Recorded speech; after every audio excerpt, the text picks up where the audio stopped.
नमस्ते सबैजनालाई। एकचोटि यो माथिको भिडियो हेर्नुहोस् है त। के गर्ने, हामी गरिब किसानको दुःख कसले बुझ्छ र?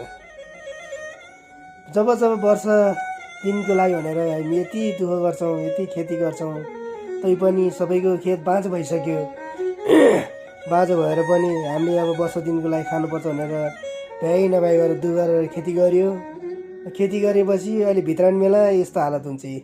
पानी परेर न अन्न भित्राउनु पाउँछ, न भने टाइममा रोप्ने बेला पानी पर्दैन, रोप्न पाएन कसैको। अब अहिले यो भित्रान मेला पानी परे यस्तो बिजोग बनाछ। अब के गर्ने? यो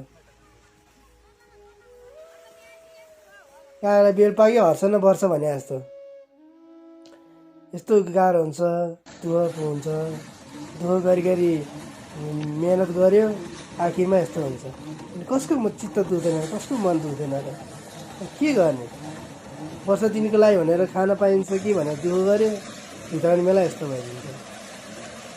अझ पनि 2-4 दिन पानी पर्ने सम्भावना छ। हजुरहरू अहिले पनि कसैले धान काटेको छैन भने 2-4 दिन धान नकाटिदिनु होला। अझ पानी पर्ने सम्भावना छ।